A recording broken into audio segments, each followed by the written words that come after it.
Okay, well, welcome to everyone. Even people from Pairc, I see, have come on this tour, and people from way beyond, so you're all welcome, and I hope you enjoy, and you're welcome to come on the bus tour later on, but we'll talk about that at the end of my little presentation. So basically what I'm trying to do in this talk and in the visit is to illustrate some of the dramatic changes that have happened in the Pairc area of Lewis, also known as South Lochs, over the last 200 years, since about 1800 or so. And I think if a lot of people, I was one of them, who when we first came to the Pairc area, just looking at it, looking at the villages and the landscape, you could easily get the impression that nothing really has changed for centuries and centuries, and that crofting has always been here, and that the crofters are just sort of come in. People with you. Okay. Hi. There's seats in the front here. Okay. In fact, you may need to come and sit in the front, I think. Hello. Sorry, I'll break. Thanks very much. If you, I think a lot of people, when they first arrive in Lewis and they drive round Pairc, will think, oh, the crofters have been here for centuries and they're doing what they did 500 years ago. Nothing has changed. It's a little backwater and it's all rather sleepy. Well, nothing could be further from the truth. I mean, almost everything you see, from the hills and the moor and the rivers and the rain, it is a fairly new creation. The crofts that we are here today, as I'll try and demonstrate, only date from, say, 200 years ago, if that. In many cases, it's less than 200 years. So there have actually been dramatic changes in the way in which people and the land have interacted over those two centuries. It is quite a complicated picture, and I sort of apologise for that. People like simplicity, and it's nice to think that nothing has changed for centuries and centuries, but that actually isn't the case, and it's quite a complicated story to tell. So what I'm going to do now is try to take you through what I'm calling the main phases of land change and reorganisation in Pairc over the last 200 years, which I think is quite typical of what has happened in other parts of the Highlands and Islands. So this is my aim, to illustrate the significant changes in land tenure and organisation which have impacted on the communities of Pairc from the late 18th century up to the present day. And there are, well, I've identified here 7 what I've called typical phases, and I'll go into each of these in a bit more detail as we go through the talk, and I hope that this afternoon those of you who are coming on the tour will be able to see examples of all of these phases on the ground. It will help if the weather improves, so we can't actually see anything, but that's the aim. So I'm not going to read right through the 7 typical phases. You can read them for yourself. But I think it's quite remarkable that there is visible evidence of all of these phases on the ground today, as we will see, I hope, later this afternoon. But the position is complex and not immediately obvious to the casual visitor. For example, not all the settlements today have experienced all of these changes. Some have, but many have only had certain of the phases. Some settlements were never cleared, for example, and indeed many of them became extremely congested in the late 19th century. By congested, I mean there were so many people on a very small area of land that the problem was overcrowding difficult to believe today when the population of Pairc is only about 400, when a century ago it was nearly 2,000. So a century ago, much of Pairc in the villages was very congested. And it was indeed one of the so-called congested districts. And the government set up a congested districts board to try and help the problems of the area. There have been big changes since then, as we will see, and as everyone is aware, particularly the last but one phase up on that slide, the fact that through emigration during the 20th century, that the population of Pairc has fallen dramatically. So it's now only about a fifth of what it was 100 years ago. That wasn't the result of clearance in the sense of the landlord going in and burning the roofs of the houses and forcing people to leave. This was through voluntary emigration, people believing, possibly correctly, that there were greater opportunities, economic and social opportunities elsewhere, either abroad or on the mainland of Scotland and England, or even in places like Stornoway. So people emigrated from South Lochs pretty much consistently over the whole of the 20th century. And in fact, most of the ruins that you see in the villages today are not the result of clearance, they're the result of this, I'm calling it voluntary emigration. I mean, that's not to say that a lot of people didn't have a great deal of choice about it, because there were few job opportunities, for example, in the area, but it was a voluntary movement to the extent that no one forced them to go in the way that happened in the time of the clearance. So that's just very much an introduction, what I'm trying to do in this talk and also in the visit. I'd now like to give some examples, start giving some examples of how particular villages in Pairc have experienced some of these changes. But first of all, here's a map of Pairc as it is today. I apologise for the rather garish colours, but the different colours there and the names up there refer to the 11 crofting townships that exist today in Pairc. So I'll let you to read them all, but the first one we'll be going through is Seaporthead and Shieldenish, and along the top through Harboss. We'll be stopping at Cairshadder, Ravenspoint for our lunch, and right down to the south to Lemmerway and Oronsay.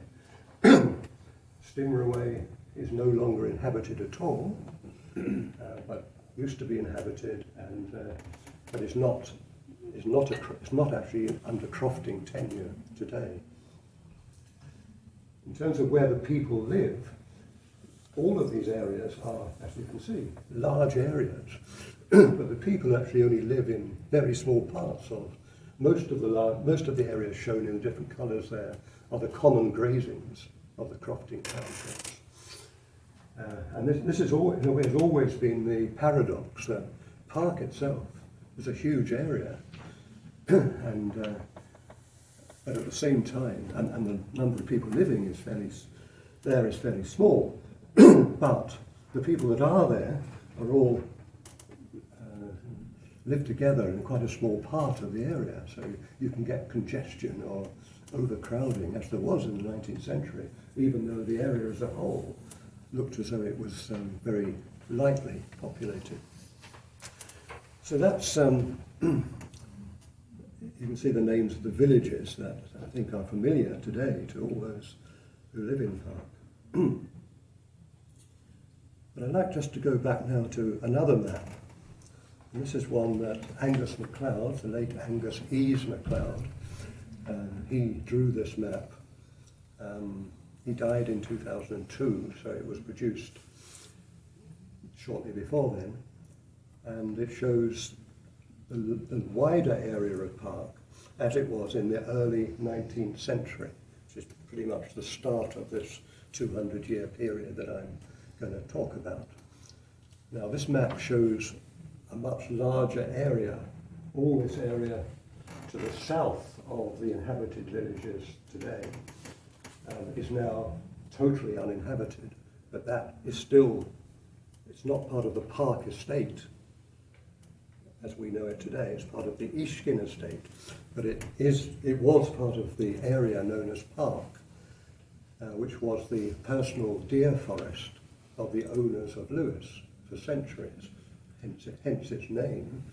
And the owners of Lewis from the times of the MacLeods, going back to the 14th century at least, and then the Mackenzies from the early 17th century, they used Pairc as their personal deer hunting forest. Forest doesn't mean lots of trees, but it was a deer hunting area. It was their personal deer forest, and particularly in the southern parts that are now uninhabited, I think it was in the interests of the landowners to have as few people living there as possible, because people didn't mix very well with deer shooting. Now, also on this map, you'll see, if you can read the key up there, that Angus MacLeod has put in symbols showing the villages which were cleared. So the sort of circles, the open circles, particularly down to the south, but also including places like Stingraway, Lemraway, Oronsay, even Ishkin, all of those settlements from the early 19th century were cleared. Some of them were repopulated again, and some of us live in those repopulated villages, but all the places named there with the open circles were in fact cleared during the 19th century.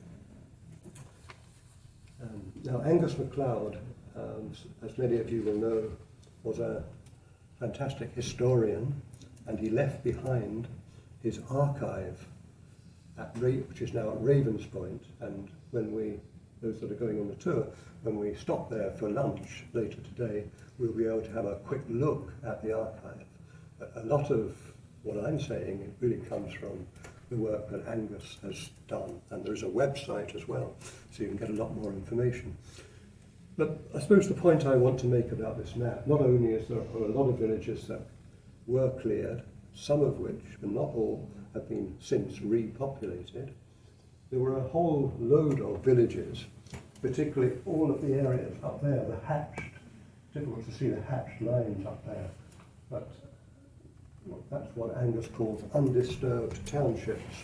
So those townships right round from Harbost, right round the north and east, going down as far as Graver, were never cleared. And basically what happened in much of the 19th century was that the people who were cleared from the settlements further south that were cleared, many of them went to live in the non-cleared villages in the north and east of Pairc, and that added to the congestion that occurred in those places.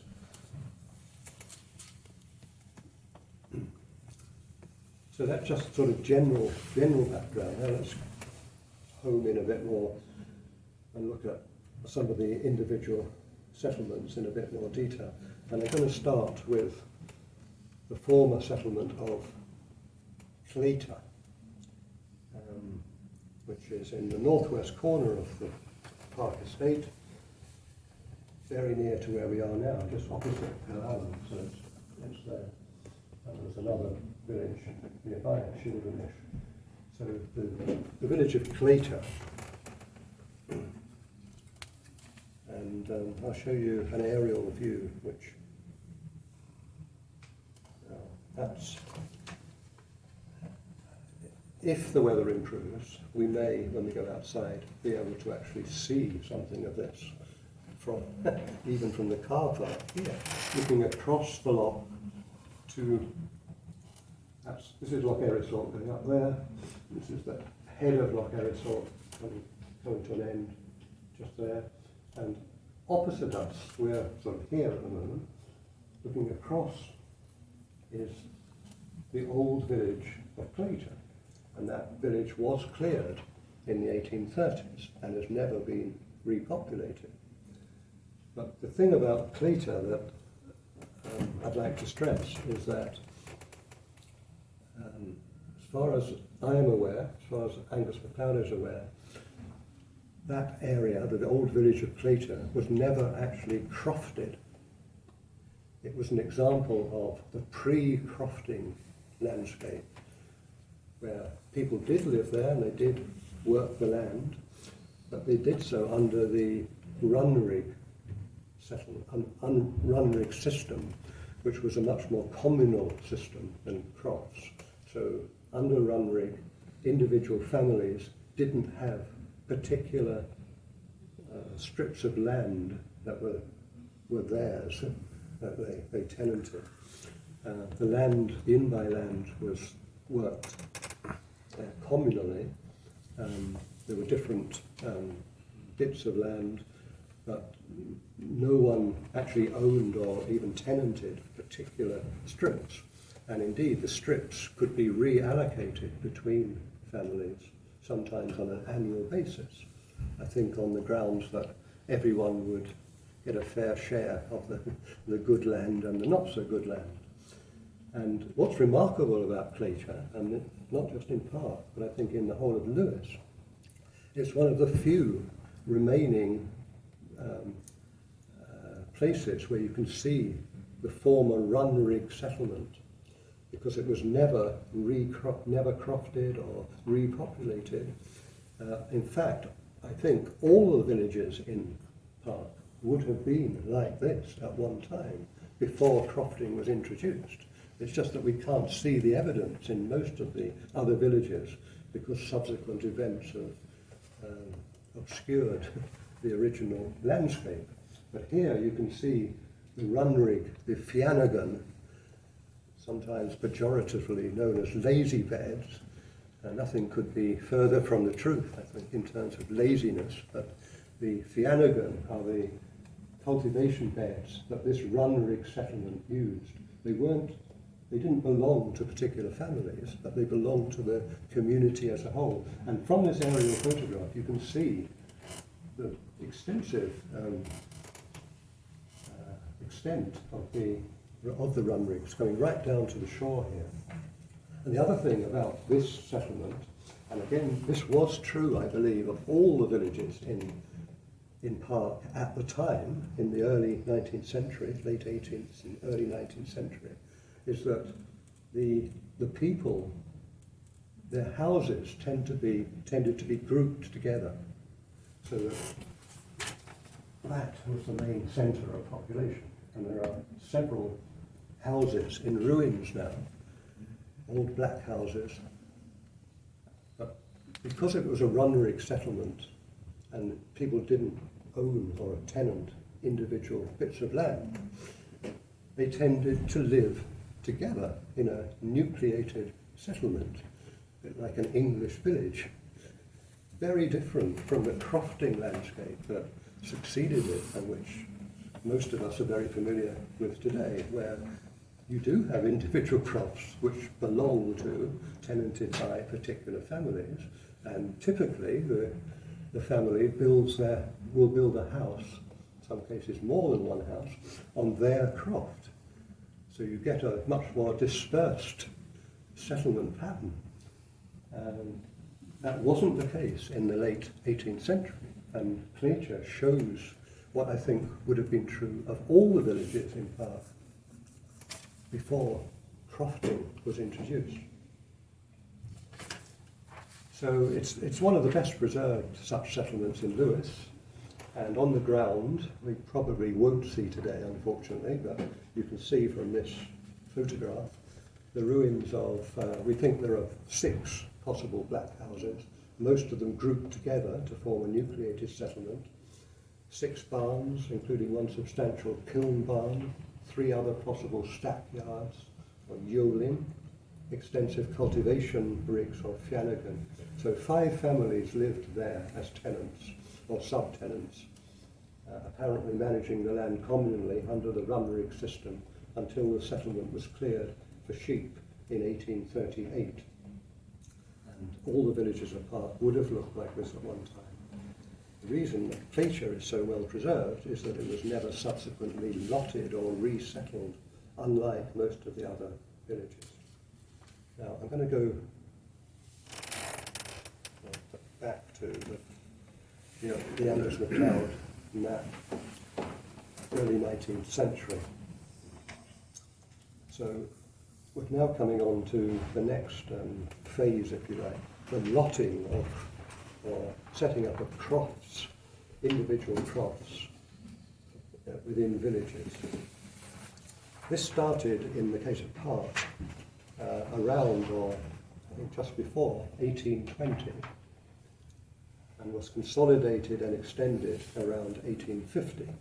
So lotting, as it was known, was an important development because it created the crofting landscape as we know it today, with crofting tenants holding individual pieces of in-by land directly from the landlord.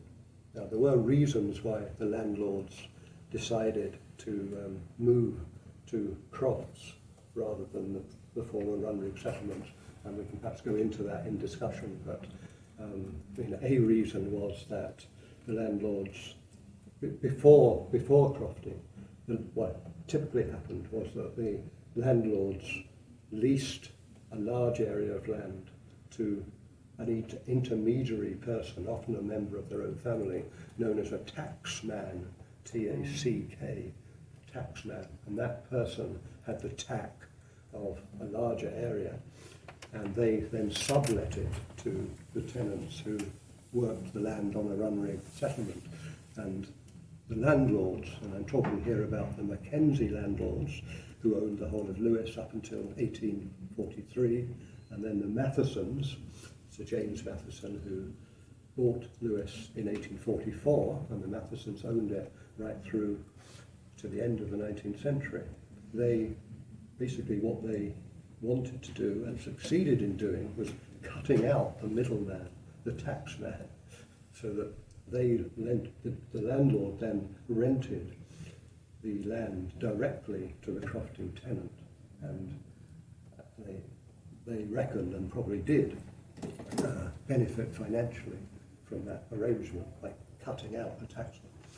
There were other reasons as well in the early 19th century, because kelp was a very important part of the income available to the landlords. The seaweed growing around the shores of Pairc became very, very valuable, particularly during the Napoleonic Wars. The price of kelp really boomed, and most of the profit went to the landlord, but they wanted the tenants to be situated near the sea, so that they could cut the kelp.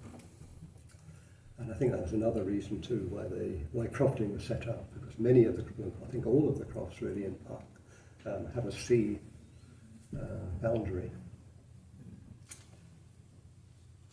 So we can go into that in a bit more detail if you want in discussion. Now, there's a couple of photographs here, and I just want to show you the difference that we think back to the Claytor example of the run rig settlement. Now, this is taken actually from quite near here, looking across to Balallan. Now, Balallan is not in Pairc, but it shows what happened in Pairc as well with crofting. So the typical croft, as I'm sure you all know, these strips of land, individual strips of land, running down to the seashore. And that is Balallan, isn't it? So different from the run rig. And each croft would have had a house, usually, on the croft, unlike the run rig settlement. And here's Gary Vard, again a typical modern crofting township, with linear crofts going down to the sea, and with houses dispersed along on the different crofts. And another, this doesn't show the Crofts so well, but this is Narrowby. And I think just looking at this picture, you see how the settlement pattern is of dispersed houses. They're all over the place. Basically one or maybe more than one per croft, not all grouped together in a nucleated settlement, as was true of the Runrig settlements. But Narrowby would have been like Claychack at one time, before the Crofts were introduced in the 19th century. Now, I'm going to come on now to the next phase. And most of this lotting, not all of it, most of it happened before clearance appeared on the scene. I'm just going to go back here to this map, just to remind you of the villages which were cleared, not only in the southern bit of Pairc, but also places like Lenraway, Oronsay, Stinraway, in the north of Loch Shel. So it was during the first half of the 19th century that some Pairc settlements were completely cleared to become part of a sheep farm.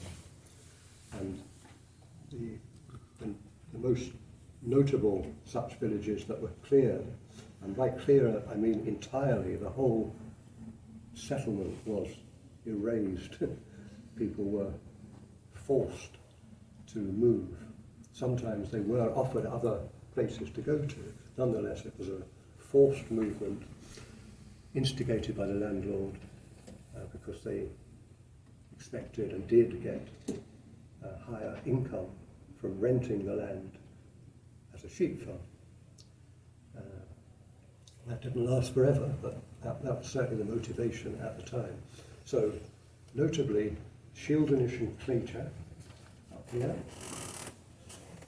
and the large villages of Lemraway and Oronsay on the north shore of Loch Shel were cleared in 1843, and prior to that, that also happened to many smaller settlements to the south of Loch Shel.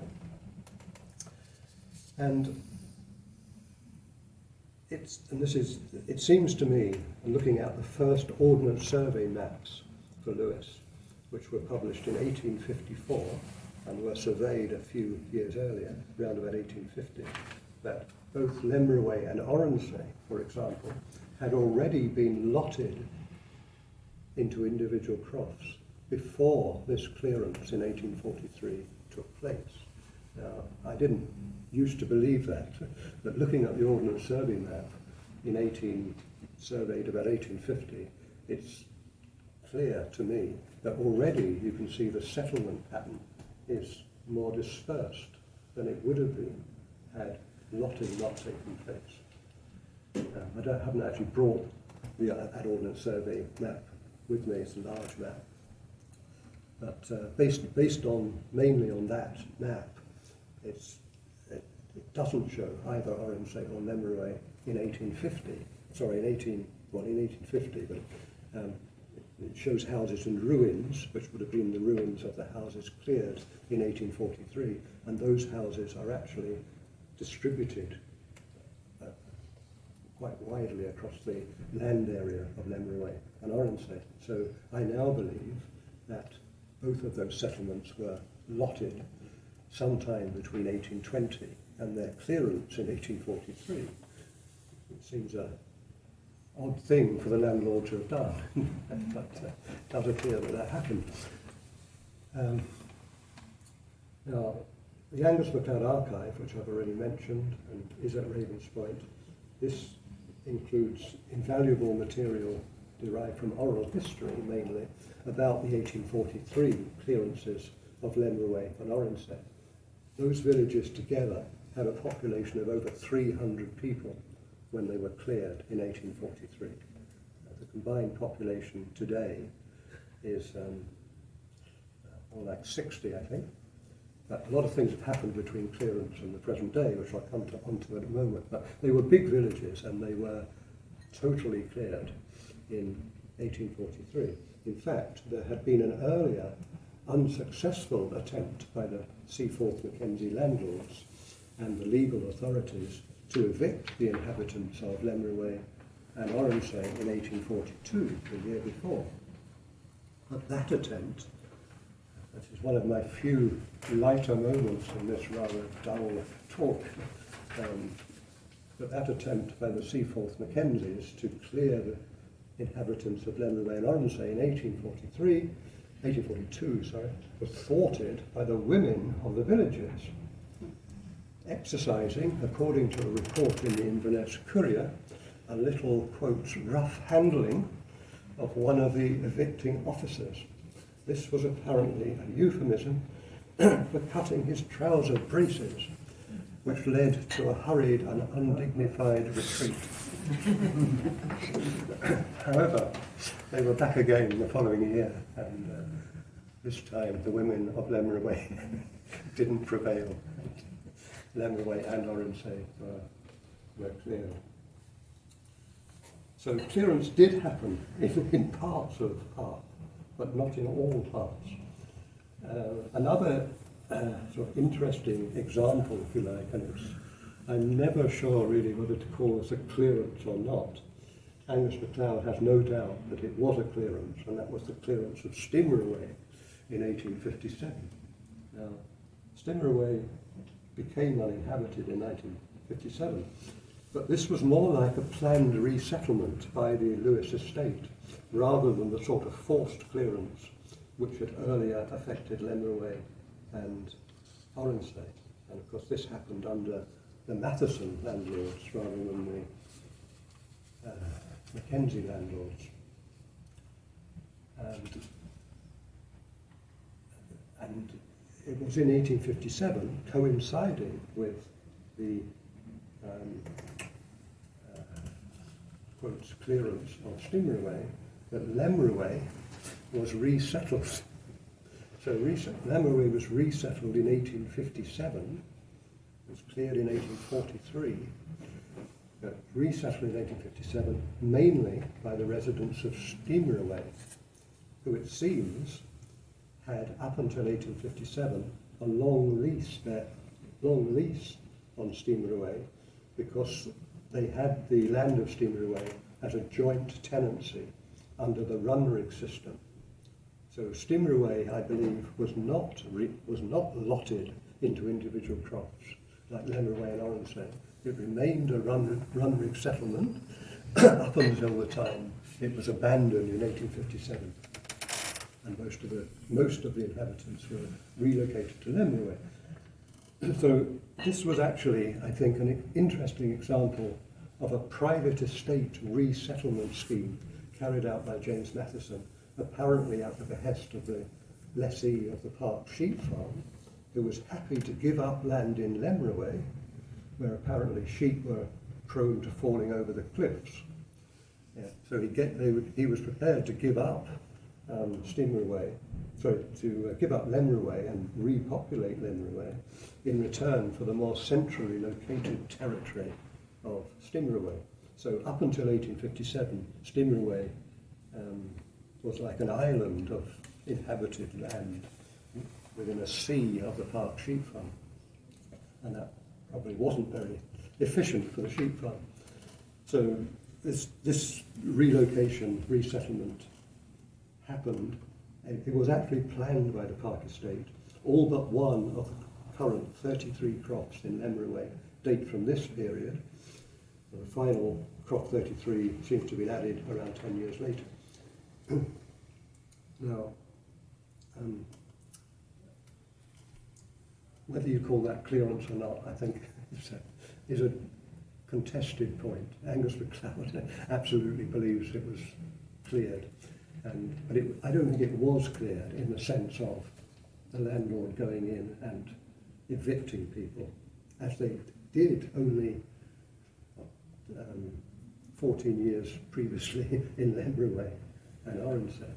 This was a planned resettlement. The people of Stimmerway were, at least most of them, were actually offered other land, mainly in Lemreway.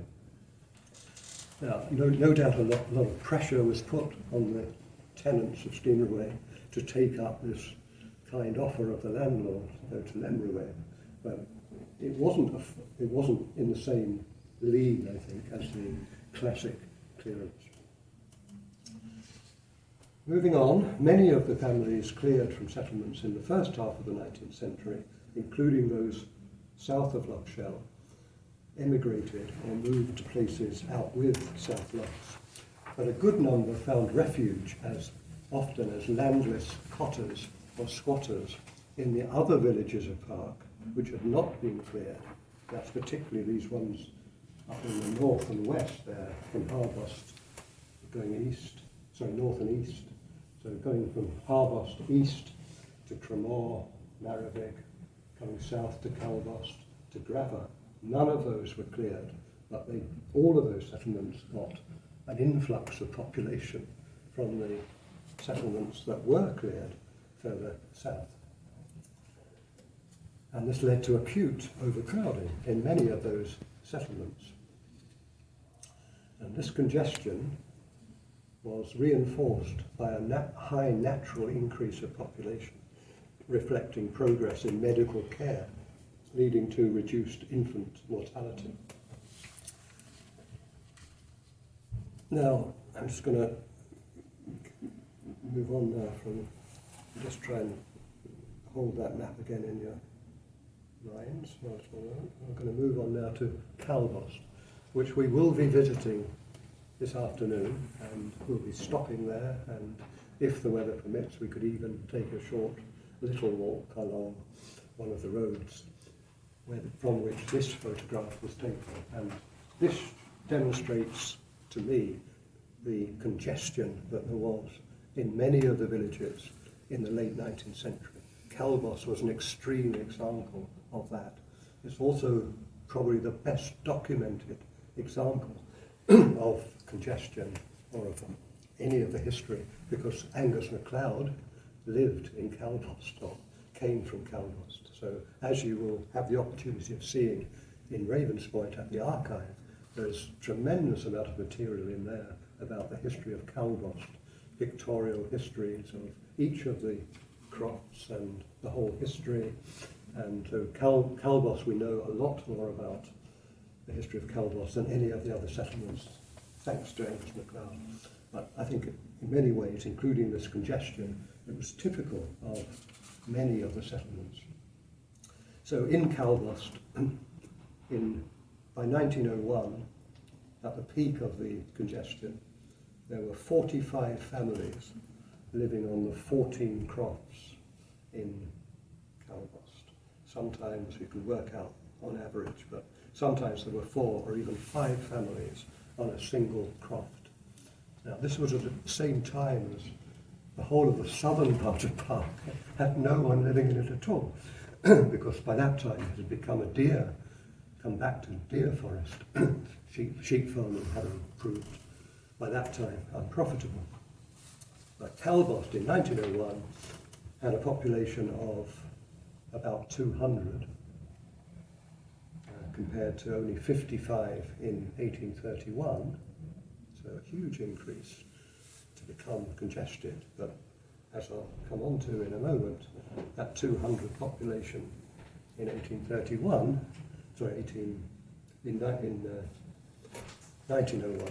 compares to about 10 today, and in 2000 it was down to 1. So Calbost became almost totally depopulated, from 200 to almost 0 over the course of the 20th century. But that wasn't due to clearance, it was due to emigration, as we will come on to later. So this intense congestion in parts of Pairc, Calbost being an extreme example, that was the background to the growing pressure on the government to provide more land for crofting, and reflecting the rather slow progress made in that respect. The land raiding which occurred in parts of Pairc in the late 19th and early 20th century. So the most famous episode in Pairc was the Pairc deer raid of 1887, which took part in the southern area of Pairc, in what is now Ishkin Estate.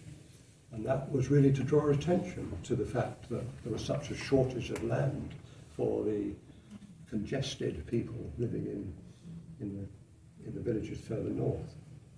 And it was to draw attention to the fact that the 1886 legislation that the government introduced, very controversial at the time, introduced by the Liberal government under, what's his name? I've forgotten. The Crofts Holding Act of 1886, that gave security of tenure to existing crofters, but it didn't result in any more land for crofting, and so was of little help to the many landless families in Pairc. So that was probably the most famous land raid in Pairc. But there were also land raids in Oronsay in 1891. That was unsuccessful. And the legal authorities took action against the raiders and they were prosecuted, and they were unsuccessful in taking over the land. So like the Pairc Deer raid, these later raids didn't immediately lead to additional land being made available. The Congested Districts Board, established in 1897, which I've already mentioned, did some useful work in Pairc as elsewhere, but made no impression on the land shortage because of inadequate funding. But eventually, after a lot of pressure and the pendulum of public opinion gradually swung in favour of the crofters and against the landlords, but eventually the government in the 20th century did introduce legislation in 1911 and 1919, giving the newly created Board of Agriculture for Scotland enhanced powers to acquire land and to create new crops. And the proposals for resettlement in Oronsay and Stimmerway were first made by the Board of Agriculture for Scotland in 1913, but delayed by the war, and also after the war by the opposition of Lord Leverhulme, who by that time had become the owner of Lewis. So further land raids took place in Oronsay and Stimmerway in 1920, and eventually the government agreed an official scheme for 14 crofts in Oronsay in it was agreed, the plan was dated 1924. That shows that plan. This was, remember, Oronsay had been cleared in 1843, had become just part of the sheep farm for 80 years. But by the 1920s, the government actually created new crops in Oronsay in response to pressure from land raiders, and the land raiders had been illegally occupying Oronsay from about 1919, in fact, right through until the early 1920s. So it's difficult to know when, but we actually celebrated the centenary of Oronsay settlement last year. This plan is dated 1924. So the pendulum had swung pretty markedly, and this was the Board of Agriculture scheme for Oronsay, the origin of today's Crofting township of Oronsay, which we will visit this afternoon. Several of the crofts are still tenanted by descendants of the 1920 land raiders, and there's at least one of them here today. Stimmerway, on the other hand, land raided at the same time as Oronsay in the 1920s, was never recognised by the government, although 5 families settled there illegally, building houses from the stones of the earlier village abandoned in 1857. In the case of Stimmerway, no road or other services were ever provided there, so by the early 1940s, the raiders had all moved back to the other villages, mainly to Lemmerway, because even by then, by 1940, the acute shortage of land, which was part of the congestion problem, was beginning to wane because of the emigration. in the 1920s there was massive emigration, as we all know from the Metagama, for example, centenary this year, but other emigration too. So between the 1920s, say, and 1940, the population of Pairc and other parts of Lewis fell dramatically. So by 1940, the people who'd been forced to illegally occupy Stimroway were able to find land back, usually in most cases in Lemreway. And in fact, if there is time and the weather permits, there is a interesting example of that just outside Lemreway, near the junction of the Oronsay and Lemreway roads, on the left-hand side of the road as you go down, so on the Lemreway common grazings. There's actually a sign up now by an estate agent saying there's a plot of land and a ruin, I think, for sale. Now that ruin was the house which Ian Carmichael of Stimroway, he went there when Stimroway was abandoned, and he tried to build a house on the common grazings in Lemreway. I'm not sure if it was ever completed, because the Carmichaels shortly afterwards found a croft in Lemreway, and they're there today, or they're still the tenants of Croft. It's next to you, Francis, I think, is where the Carmichaels were. So Croft 11, I think. Yeah. And also 16, I think. So the Carmichaels did eventually manage to find some land in Lemreway, as did the Nicholsons, who moved from Stimroway, and Di Nicholson, who was very much alive until a few years ago. He was the last person to be born in Stimroway. His family took him out as a young, age 2, I think, and they eventually ended up at number 2 Lemreway. So Stimroway was abandoned again, as people who've been to Stimroway will know. You can see the ruins of both the 20th century houses, together with those of the earlier settlement, cleared in 1857 today. Now, there was a final gesture by the government towards resettlement in South Lochs,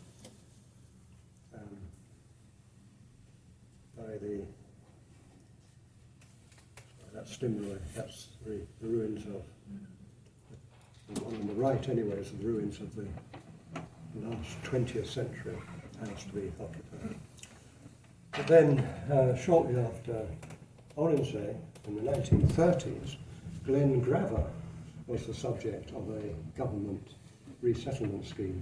Now, this was the creation of 15 new small holdings for fishermen cotters in 1933 in Glen Grava. Although of those 15 new small holdings, one was never occupied, another indication that even by the 1930s, the demand for land was beginning to decline because of the emigration. And this is what the settlement looks like today. We'll probably drive along this road this afternoon. Interesting settlement. Note that this was a small holding scheme, and these small holdings are not actually Crofts. And the landlord of these small holdings remains today the Scottish Government, and is not part of Pairc Estate. So moving more swiftly on, I'm almost finished, into the unplanned emigration throughout the 20th century. Despite the positive impact of these resettlement schemes, the main reason for the reducing pressure of population on land in South Lochs by the time of the 1930s and 40s was the high level of emigration from the district as people moved away in search of better social and economic opportunities a trend which continued unabated throughout the 20th century. So the decline in population was exacerbated in some villages, in particular I think Kinloch, by the high number of deaths from TB, possibly because of the congestion and the fact that the houses were so close together in some cases. So this slide shows the ruins on Crofts 13, and it does seem incredible that in less than a century this situation of congestion was transformed from acute congestion and overcrowding to one of severe rural depopulation. From the high point in 1911 of nearly 1,900 people in South Lochs, that population fell to under 400 by the year 2000. This affected all the villages, although it wasn't clearance in the sense that I've explained. For example, Lemraway's population over the same period dropped from over 300 to under 50 during the 20th century, and Calbos from nearly 200 to just one person, although it's since come up again with people moving into Calbos. This dramatic decline, along with other factors, has had major implications for the viability of services and traditional social and cultural life in Pairc. School role of a single primary school in the district, and there are people here can update me, but I think it's struggling to get into double figures at the moment. Only one shop in the district at Ravens Point has survived. Use of Gaelic as a community language has declined. Church attendance has fallen. Increasingly, with improved road transport links, residents of Pairc in all of the villages look to Stornoway for jobs, shopping and other services. So that's been the more recent experience of depopulation, emigration and so on. But I wouldn't wish to end on an unduly negative note. I think there are some promising signs that the long decline in population may at last be bottoming out as new families, not all of them like me of retirement age, move into the area, and the opportunities provided by community ownership of land and other facilities are pursued. And community ownership is not that new, actually, to Pairc. Ravens Point, the former Cairshedder school building, which we will be going to for our lunch, has been owned by Cahomanna Pairc on behalf of the community since the late 1970s, and recent improvements have included a much expanded shop, new cafe, exhibition area, upgraded hostel, 2 small wind turbines, a fuel service, and more recently a post office.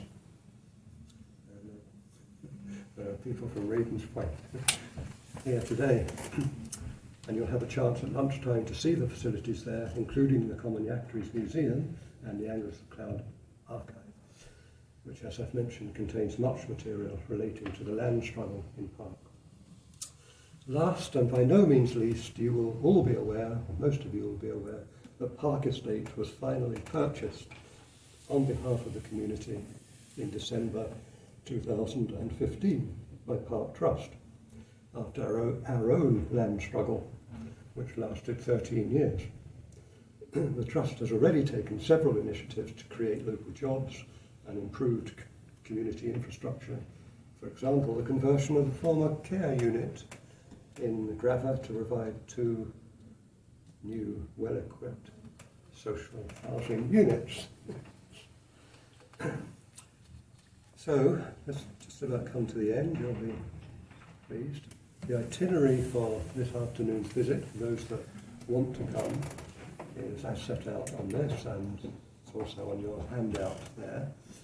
So, as we go round in the bus, I'm hoping, does depend a bit on the weather, we'll be able to see from the bus, and in some places get out of the bus and see on the ground at least these examples of the different phases of the land changes in Pairc. And we can discuss the impact of community land ownership. Still, I think, a relatively untested and to some extent controversial issue, and the opportunities it offers for the future. over a cup of tea in the RNC Hall this afternoon, where I'm pleased to say that Angus McDowell, the chairman of Pairc Trust, will be joining us, and you can discuss with him how he sees the future of the Pairc area and the opportunities that community ownership enable. And finally, if there is time, yes, it's there on the very final item, depends on the timing, because we need to be back here by about 5 o'clock. But if there is time, we might make a slight detour to see the Pairc cairn at the end of the Ishkin Road, which is the monument to the heroes of the land struggle, and particularly the Pairc deer raiders, erected in 1994, very much at the instigation of Angus MacLeod.